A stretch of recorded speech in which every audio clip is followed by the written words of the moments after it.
नमस्कार, दिलेश देवांगन नाम है मेरा और आप सभी का डीडी यूट्यूब चैनल पर बहुत बहुत स्वागत है। कैब के बाद आज फिर से नई नई जानकारियों का सिलसिला डीडी यूट्यूब चैनल पर जारी रहेगा। तो अगर आपने डीडी यूट्यूब चैनल को सब्सक्राइब नहीं किया है तो फ़ौरन सब्सक्राइब कर लीजिए और बेल आइकन को प्रेस कर दीजिएगा ताकि नए नए वीडियो का नोटिफिकेशन आप तक सीधा पहुँचता रहे। आज मेरे साथ माध्यमिक शिक्षा मंडल रायपुर बोर्ड के मेंबर मौजूद हैं और 2 अगस्त से जैसा कि आप जानते भी हैं कि स्कूलिंग स्टार्ट होने वाला है, स्कूल और कॉलेज स्टार्ट होने वाला है। तो किन किन नियम और शर्तों के साथ ऑफलाइन स्कूल चलाए जाएंगे, इसी विषय पर हम बातचीत करते हैं। तो आइए सीधा चलते हैं मिस्टर जयप्रकाश जायसवाल जी के पास।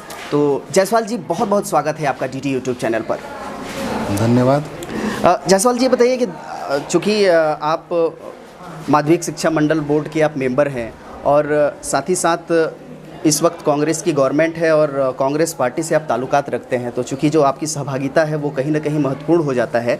2 तारीख से आपने स्कूल शुरू करने का आप लोगों ने जो निर्णय लिया है, किन किन नियम और शर्तों के साथ आपने ये आदेश जारी किया है, इसके बारे में बताएँ। स्कूल शिक्षा विभाग छत्तीसगढ़ शासन रायपुर ने 2 अगस्त से ऑफलाइन कक्षाएं प्रारंभ करने के लिए आदेश दिया है। 9वीं से 12वीं तक के कक्षाओं को ऑफलाइन क्लासेस रहेंगे और पहली से 5वीं और 8वीं तक के लिए पालक, इस विद्यालय में जो संचालन में पालक समिति बनी होती है और ग्राम पंचायत जी, उन दोनों की सहमति और उन दोनों से अनुशंसा कराकर और प्राइमरी स्कूल भी चालू किया जा सकता है। जिन जिलों में 0 से 1 से कम % संक्रमित पाए जा रहे हैं उन जिलों को ही ऐसी अनुमति दी गई है और जिनमें ज़्यादा है वहाँ के लिए जैसा शासन का, राज्य शासन का और केंद्र का जो है नियम आएगा उसके हिसाब से संचालन होगा।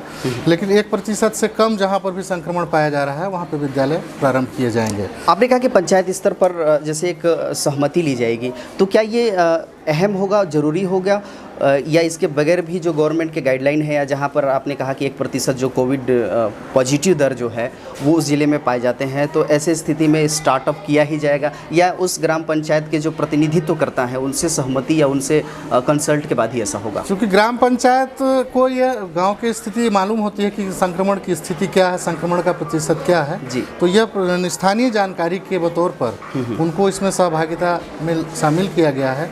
दूसरी बात, संयुक्त जो पालक की समिति बनाई गई है तो उसमें पालक भी विद्यालय चलाने को सहमत हैं अथवा नहीं है। इस तरह उन दोनों के अनुशंसा पर चलाना ज़्यादा उचित होगा, क्योंकि किसी तरह का दबाव बच्चों पर या पालक पर नहीं होगा। स्वतंत्र सहमति से विद्यालय अपने बच्चों को भेज सकते हैं। सर, अभी आपने पालकों को लेकर के कहा कि उनकी सहमति, वो स्वतंत्र होंगे, वो चाहें तो अपने बच्चों को भेजें या ना भी भेजें, ये उनके ऊपर रहेगा, निर्भर करेगा। आज ही के अखबार में मैंने पढ़ा है कि 48% पालकों का ये जो सर्वे किया गया है उसमें एक मत है कि स्कूल तभी खोला जाए जब बच्चों में टीकाकरण हो जाए, वैक्सीन लग जाए, जो बच्चों का जो वैक्सीन हो लेकर के। तो इसका विशेष तौर पर क्या ख्याल रखा गया है कि अब आप भी वाकिफ़ होंगे कि 100% तो बच्चों को टीका नहीं लगा है, वैक्सीन नहीं लगी है, तो उसका क्या असर हो सकता है जब स्कूल स्टार्ट होगा? तो इन बातों को कितना मद्देनज़र रखा गया है? देखिए, वैक्सीनेशन का कार्य प्रगति पर है और विद्यालय चूँकि जुलाई माह समाप्त होने को है और विगत 2 वर्षों से बच्चों का पढ़ाई बहुत नुकसान हो रहा है। संक्रमण का दर 1% से कम, मतलब जिले में प्रतिदिन लगभग 1 या 2 व्यक्ति पाए जा रहे हैं। इस स्थिति में एक संभावना के तौर पर विद्यालय बंद करना बच्चों के छात्र हित में उचित नहीं होगा। उसमें दोनों ऑप्शन हैं, एक ऑनलाइन भी क्लासेस चलेंगी और एक ऑफलाइन भी क्लासेस चलेंगी। दूसरी बात कि प्रत्येक विद्यार्थी को उपस्थित होना आवश्यक नहीं है, अगर वह चाहे तो अपनी इच्छा से विद्यालय आ सकता है।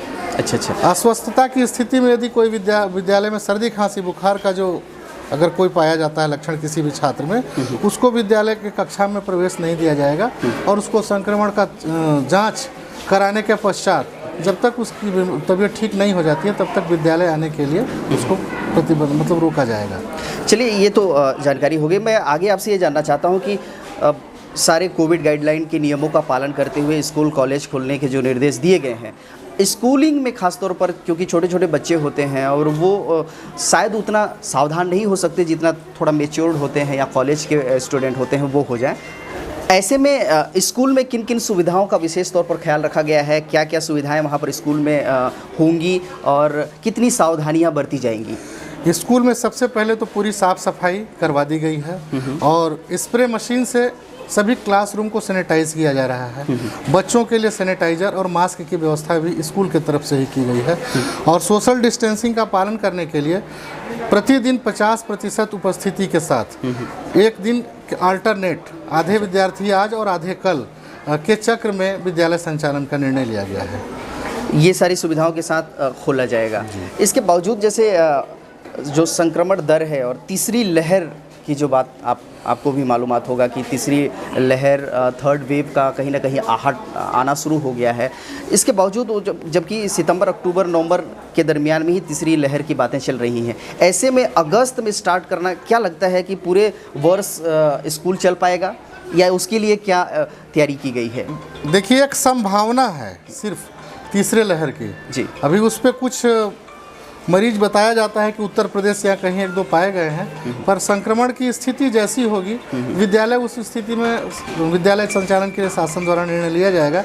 लेकिन वर्तमान में ऐसी स्थिति नहीं है, इसलिए बच्चों का नुकसान ना हो और संक्रमण का दर कम है, टीकाकरण का कार्य प्रगति पर है, इस तरह सभी को मिला जुला करके विद्यालय खोलने का निर्णय लिया गया है। यदि पुनः संक्रमण की स्थिति ऐसी बनती है तो विद्यालय पुनः जैसे पहले बंद किए गए थे वैसे बंद कर दिए जाएंगे। वैक्सीनेशन की आपने बात कही कि बच्चों में भी वैक्सीनेशन का जो सिलसिला है वो चल ही रहा है और एक्टिव है, लेकिन जब बच्चों को स्कूलिंग टाइम पर बुलाया जाएगा, स्कूल में आएंगे, वो स्टडी करेंगे, तो क्या स्कूल में ऐसी व्यवस्था की गई है कि स्कूल में ही वैक्सीनेशन हो जाए जिन बच्चों को अगर नहीं हुआ है, जिन जिन स्कूलों में अगर स्कूल संचालित किए जा रहे हैं, और उसका एक तो डेटा रहेगा ही कि किन बच्चों को वैक्सीन लगा है और किन बच्चों को नहीं लगा है, तो ऐसे में कोई ऐसा व्यवस्था की जाएगी क्या कि स्कूल में ही वैक्सीनेशन? जिला शिक्षा अधिकारी के यहाँ से ऐसा कोई फॉर्मेट जारी हुआ है जिसमें प्रत्येक विद्यालय से शिक्षक शिक्षिकाओं की जानकारी मांगी गई है कि कितने शिक्षक शिक्षिका विद्यालय में है, निजी और शासकीय दोनों, और कि टीकाकरण की क्या स्थिति है, किसे एक टीका लगा है, किसे 2 टीका लगा और किसे पूर्ण टीका लगा है। ये तो शिक्षक शिक्षिकाओं के लिए जारी किया है। भविष्य में हम भी चर्चा करने का प्रयास करेंगे और बेहतर होगा कि अगर टीकाकरण का कार्य विद्यालय स्तर पर हो तो सारे बच्चे उपलब्ध हो जाएंगे और टीकाकरण का कार्य आसान हो जाएगा और लगभग सारे बच्चों में टीकाकरण। इसीलिए मैंने ये पूछा कि अगर ऐसी सुविधा हो तो कहीं ना कहीं बच्चों को और बच्चे के पेरेंट्स को भी परेशानी का सामना नहीं करना पड़ेगा। अगर स्कूल स्तर पर ही अगर इसकी व्यवस्था हो तो जो कोरोना का एक डर है वो भी ख़त्म हो जाएगा और वैक्सीनेशन अगर सामूहिक रूप से स्कूल के बच्चों को लगाया जाएगा तो ज़्यादा बेहतर होगा। सर, मैं आपसे ये जानना चाहता हूँ, चूँकि आप माध्यमिक शिक्षा मंडल के मेंबर हैं और जिस हिसाब से इस सत्र के जो एग्ज़ाम्स हुए हैं, घर पर बैठ कर के एग्ज़ाम लिखे गए हैं, जो शिक्षा बाधित हुआ है, कहीं ना कहीं बेहतर शिक्षा में जो रुकावटें खड़ी की गई है कोरोना की वजह से हो गई हैं, वो उसको लेकर के आप क्या बोलेंगे कि अब ये कैसा दौर आ गया, कैसी शिक्षा पॉलिसी होनी चाहिए, कैसे शिक्षा को बेहतर बनाया जा सके? क्योंकि बीच बीच में पिछले 2020 में भी कोरोना काल हो गया था, लॉकडाउन उस वक्त भी लगा था, 2021 में भी लॉकडाउन लग गया था। ऐसे में पूरे भारत का मतलब एक आपकी जो निजी विचार मैं जानना चाहूँगा कि क्या होना चाहिए, कैसे इसके बावजूद भी हम शिक्षा के स्तर को मजबूत कर सकें? शिक्षा के स्तर को मजबूत करने के लिए पूरे वर्ष ऑनलाइन क्लासेस चले, असाइनमेंट भी बच्चों से प्रोजेक्ट और असाइनमेंट भी कराया गया और प्रैक्टिकल कराने का भी प्रयास किया गया। क्योंकि परीक्षा लेने की जहाँ तक बात थी उस वक्त संक्रमण अप्रैल और मई में संक्रमण का बहुत ही ज़्यादा खतरा था और बहुत ही ज़्यादा लोग संक्रमित थे और इसका भरपूर मतलब कोरोना का भरपूर असर था और ख़तरनाक स्थिति जिसको अपन कह सकते हैं, भयावह स्थिति थी। इसलिए परीक्षा का निर्णय बच्चों को विद्यालय में न देकर कॉपी दे करके उनके घर से लिखवा करके जमा किया गया ताकि बच्चे एकत्रित होकर संक्रमित ना हो सकें। सर, बिल्कुल सही। आप इस पर मैं आगे सवाल पूछने ही वाला था, आपने जिक्र कर दिया कि हम डायरेक्ट घर में बच्चों को ये निर्देश दिया गया था, गवर्नमेंट की तरफ से निर्देश दी गई थी कि घर पर ही एग्ज़ाम लिखें और पेपर दे दें।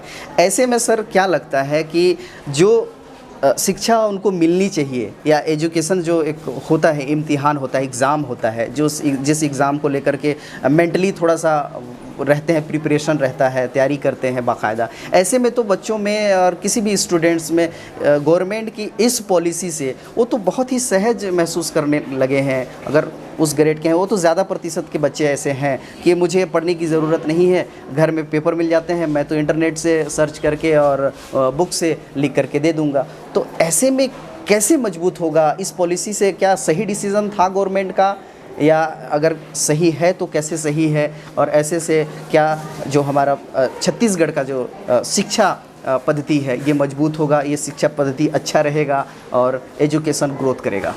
देखिए, शिक्षा पद्धति चूँकि संकट का दौर था और एक आकस्मिक निर्णय लिया गया था जी। ऐसा भविष्य में होगा ऐसा नहीं कहा जा सकता है, और सरकार बच्चों के हित में निर्णय लिया है। निश्चित रूप से जो बहुत अच्छे बच्चे थे उनका थोड़ा बहुत स्तर जरूर प्रभावित हुआ होगा, लेकिन उसमें चूँकि ऐसी परिस्थिति थी, सरकार की मजबूरी थी और संक्रमण अत्यधिक था, इसलिए रिस्क लेना उचित नहीं समझते हुए बच्चों का एक वर्ष बर्बाद ना हो, इसलिए सरकार ने ऐसा निर्णय लिया है। चूँकि आप माध्यमिक शिक्षा बोर्ड के मेंबर भी हैं और एक प्राइवेट स्कूल के संचालक भी हैं, ऐसे में पेरेंट्स के लिए कुछ मैसेज, कुछ ऐसी अपनी बात कहना चाहें, उन तक पहुंचाना चाहें?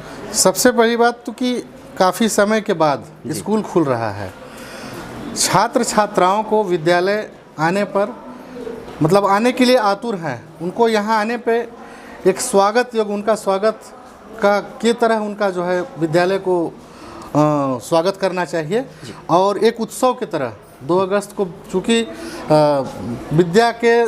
विद्यालय खुलने से बच्चों के मन में एक हर्ष होता है, तो एक उत्सव के रूप में सभी विद्यालय को मनाना चाहिए, और पालक को भी जो है अपने सहर्ष अपने बच्चों को इस विद्यालय भेजने के लिए। आपने अपनी संस्था को लेकर के कितनी तैयारियां की हैं और क्या कुछ नया करने वाले हैं? कैसे बच्चों को आप इम्प्रेस करेंगे, बच्चों को फिर से वही एनर्जी डालने की कोशिश करेंगे जो लॉकडाउन से पहले उसी उत्साह, उसी जोश के साथ स्कूल में आते थे? बच्चों को सबसे पहले आने के बाद उनके उत्साहवर्धन के लिए हम कुछ कार्यक्रम करेंगे, सांस्कृतिक कार्यक्रम भी हो सकता है, और इस तरह से बच्चों को ये लगे कि 2 साल के बाद हम स्कूल आए हैं तो कुछ नयापन है, और नई ऊर्जा और नई शक्ति के साथ हम पुनः विद्यालय में अपना पढ़ाई प्रारंभ करें। इससे बच्चों का मानसिक स्तर मेंटेन होगा, जो पिछला 2 साल से उनका जो है थोड़ा जोहीन महसूस, या जो भी विद्यालय में रहने पे, देखिए बहुत कम बच्चे ऐसे हैं जो घर पे रह के खुश, विद्यालय नहीं आने से ऑनलाइन पढ़ाई में बहुत इंटरेस्टेड नहीं होते हैं, चूँकि छोटे बच्चे हैं, और ऑनलाइन के बदले ऑफलाइन जब विद्यालय में बच्चे आएंगे तो थोड़ा उनको अच्छा लगेगा, अच्छा महसूस करेंगे।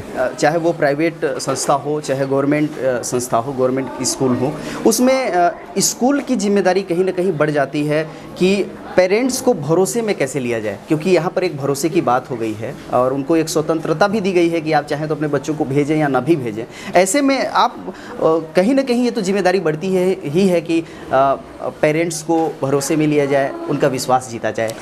क्या होना चाहिए? ऑनलाइन क्लास में चूँकि बच्चे जुड़े हुए हैं, सभी पेरेंट्स को यह सूचना उसके द्वारा भेज दिया गया है कि विद्यालय इन शर्तों के आधार पर शासन के आदेश के अनुसार खोलने जा रहे हैं, और ऐसी सूचना उनको दे दी गई है। विद्यालय में इसका साफ सफाई की, सैनिटाइजेशन की, और मास्क मतलब सोशल डिस्टेंसिंग, सारी व्यवस्थाएं कर ली गई हैं। यदि पालक चाहे तो संतुष्टि के लिए आकर के अवलोकन कर सकते हैं और संतुष्ट होने के पश्चात अपने बच्चों को भेज सकते हैं। तो दोस्तों, इस वक्त हम बात कर रहे थे माध्यमिक शिक्षा मंडल बोर्ड के मेंबर और एनपीएस स्कूल के संचालक मिस्टर जयप्रकाश जायसवाल जी से। हम जान रहे थे 2 अगस्त से जो स्कूल स्टार्ट होने वाला है कोविड-19 के नियम और शर्तों के साथ, तो उसी नियम और शर्तों के बारे में जो गवर्नमेंट के द्वारा गाइडलाइन तैयार किया गया है, इसी विषय पर हम बातचीत कर रहे थे। ये वीडियो आपको कैसा लगा कमेंट बॉक्स पर जरूर बताइएगा। अच्छा लगेगा तो अपने दोस्तों, अपने मित्रों को शेयर कर दीजिएगा, और जी हाँ, अभी तक डीडी यूट्यूब चैनल को सब्सक्राइब नहीं किए होंगे तो फ़ौरन सब्सक्राइब कर दीजिए ताकि नए नए वीडियो का नोटिफिकेशन आप तक पहुंचता रहे। बहरहाल सर, आपने हमें वक्त दिया और इतनी अच्छी जानकारी दी, आपका बहुत बहुत धन्यवाद, बहुत बहुत शुक्रिया। धन्यवाद। अब दीजिए दिलेश देवांगन को इजाज़त। नमस्कार।